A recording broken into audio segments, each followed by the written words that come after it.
সাবেক ওসির বিরুদ্ধে ঢাকার সিএমএম আদালতে দায়ের করা নালিশি মামলার আদেশ হয়। ৮ নং আদালতের বিজ্ঞ বিচারক সিফাতুল্লাহ মামলাটির সিআইডিকে তদন্তের নির্দেশ দিয়েছেন। আদালতে মামলার শুনানি করেন সুপ্রিম কোর্টের আইনজীবী ব্যারিস্টার মেজর অবসরপ্রাপ্ত এম সরোয়ার হোসেন। 2 দিন মামলার শুনানি করা হয়। 30 তারিখ সর্বশেষ শুনানির 48 ঘণ্টা পর আদেশ পাওয়া গেল। গত 23 জুন কলাবাগান থানার সাবেক ওসি মোক্তারুজ্জামানের বিরুদ্ধে মামলা দায়ের করেন ফিকামলি তত্ত্বের জনক শিক্ষাবিদ কলামিস্ট ডক্টর আব্দুল ওয়াদুদ। মামলা নং CR 255/2025, ধারা 447/385/386/393/149/109/34। মামলার অন্যান্য আসামি কলাবাগান থানার সাবেক SI বেলাল হোসেন ও পুলিশ পরিচয় দানকারী কলাবাগান থানা এলাকার চিহ্নিত চাঁদাবাজ সন্ত্রাসী আব্দুল মান্নান ভুইয়া। মামলার প্রধান কৌশলী ব্যারিস্টার এম সরোয়ার হোসেনকে সহায়তা করেন অ্যাডভোকেট সৈয়দ আহমেদ গাজী, অ্যাডভোকেট আমিনুল ইসলাম মল্লিক নিয়ামত, অ্যাডভোকেট ওমর ফারুক ও অ্যাডভোকেট সোহেল আহমেদ। আদেশ পাওয়ার পর ব্যারিস্টার এম সরোয়ার হোসেন সাংবাদিকদের বলেন, ডক্টর আব্দুল ওয়াদুদ একজন সম্ভ্রান্ত পরিবারের সন্তান। তার পিতা ভান্ডারিয়া সরকারি কলেজের প্রিন্সিপাল ছিলেন। তিনি নিজে ঢাকা বিশ্ববিদ্যালয় থেকে ইংরেজিতে অনার্স সহ MA ডিগ্রিধারী। বিদেশ থেকে PhD করেছেন। বিশ্ববিদ্যালয়ে শিক্ষকতা করেছেন। তার লেখা অনেকগুলো বই রয়েছে।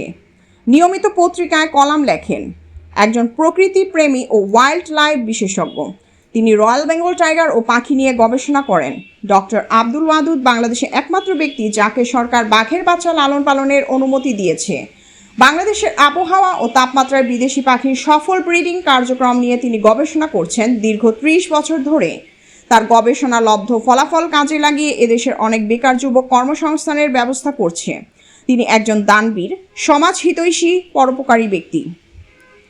গত 29 এপ্রিল 2025 গভীর রাতে কলাবাগান থানার পুলিশের সহযোগিতায় একদল সন্ত্রাসী ডক্টর আব্দুল ওয়াদুদের বাড়িতে জোরপূর্বক ঢুকে পড়ে।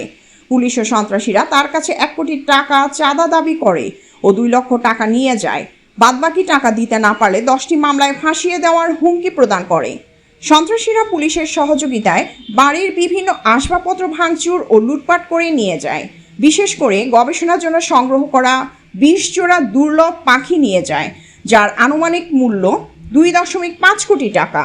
হরিণ ধরার চেষ্টা করলে একটি গর্ভবতী হরিণ মারা যায়। এ ব্যাপারে ঢাকা মেট্রোপলিটন পুলিশ কমিশনারের কাছে লিখিত অভিযোগ করলে কলাবাগান থানার তৎকালীন ওসি মোক্তারুজ্জামান, SI বেলাল হোসেন ও SI আবু হুরায়রা জিহান বরখাস্ত হয়। গত 6 মে বিভিন্ন পত্রপত্রিকা ও ইলেকট্রনিক মিডিয়ায় এ সংক্রান্ত খবর প্রকাশিত হয়েছে। ব্যারিস্টার সরোয়ার সাংবাদিকদের আরও বলেন, কোনো মামলা মোকদ্দমা না থাকা সত্ত্বেও, কোনো ওয়ারেন্ট অভিযোগ না থাকা সত্ত্বেও গভীর রাতে যে কোনো নাগরিকের কাছে গিয়ে পুলিশের চাঁদা দাবি ও চাঁদা আদায় কোনোভাবেই মেনে নেওয়া যায় না। পুলিশ কেন সন্ত্রাসীদের নিয়ে একটি বাড়িতে ঢুকবে? পুলিশ জনগণের জানমালের রক্ষক। অসাধু কিছু সদস্য রক্ষক না হয়ে ভক্ষকের ভূমিকা পালন করছে, যা পুলিশ বাহিনীর ভাবমূর্তি ক্ষুণ্ণ করছে। কিছু সংখ্যক দুষ্কৃতকারী পুলিশের সদস্যের কারণে মানুষের জানমাল বর্তমানে নিরাপত্তাহীন হয়ে পড়ছে। 29 এপ্রিল 2025 কলাবাগান থানার তৎকালীন ওসি ও কিছু সদস্য তাদের দায়িত্বের অংশ হিসেবে জানমাল ও সম্পত্তি রক্ষা না করে ডাকাতদের সহযোগীর ভূমিকায় অবতীর্ণ হয়। ব্যারিস্টার সরোয়ার আরও বলেন, গত 5 আগস্ট সরকার পরিবর্তনের পর ডক্টর আব্দুল ওয়াদুদের বাসায় বেশ কয়েকবার হামলা, ভাঙচুর ও লুটপাট হয়েছে। সে সময় ক্ষয়ক্ষতির পরিমাণ ছিল প্রায় 5 কোটি টাকা। তখন থানায় পুলিশ ছিল না, পুলিশ জান নিয়ে পালিয়েছে। কিন্তু 10 মাস পর কেন এমনটি হবে? কিছু সংখ্যক অসাধু পুলিশ সদস্যের অপেশাদারী আচরণ জনগণের মাঝে আতঙ্কের সৃষ্টি করছে। ব্যারিস্টার সরোয়ার আরও বলেন, আমি মেজর অবসরপ্রাপ্ত সিনহা হত্যা মামলায় লড়েছি। টেকনাফের সাবেক ওসি প্রদীপের ফাঁসি হয়েছে। আমি এ মামলায় শেষ পর্যন্ত লড়ে যাব। কলাবাগান থানার অসাধু পুলিশ সদস্য ও দুষ্কৃতকারীদের অবশ্যই শাস্তি হইতে হবে। কেউ আইনের ঊর্ধ্বে নয়। প্রিয়াঙ্কা মল্লিক, আলোকিত টিভি নিউজ ডেস্ক, ঢাকা। আমি তো নিরিবিলি পাখি চালি, বাসায় থাকি, গবেষণা করি, পত্রিকায় লেখি। আমি একজন শিক্ষক। আমি একটু বলে, যদি আপনি একটা প্রশ্ন করবেন, শত্রুতা ছিল কিনা? একজন অফিস সাথে একজন নাগরিকের শত্রুতা হতে পারে? ওসি হইল পুলিশের সদস্য, আইন শৃঙ্খলা রক্ষা করা তার দায়িত্ব। আচ্ছা মনে করেন শত্রুতা হলো, তার মানে সেটা একটা অপরাধ। তা অপরাধ হলে তো আইনি প্রক্রিয়ায় যাবে, কিন্তু ডাকাতের ভূমিকা অবতীর্ণ হতে পারে না। পূর্বের কোনো শত্রুতা, পূর্বের কোনো কিছু থাকার কোনো সুযোগ এখানে নাই, তাহলে তো তাকে গ্রেপ্তার করতে, তাকে আইনের কাছে সুবদ্ধ করতে। আপনি আইন শৃঙ্খলা রক্ষাকারীর দায়িত্ব প্রাপ্ত হয়ে আপনি ভক্ষকের ভূমিকায়, ডাকাতদের সহযোগীর ভূমিকায় নামতে পারেন না। এটা সে শুধু ক্রিমিনাল অফেন্স করে নাই, পুলিশ বাহিনীতে অনেক প্রফেশনাল সদস্য আছে, অনেক পুলিশের মানুষের বন্ধু আছে, তাদেরও একটা বদনাম করছে।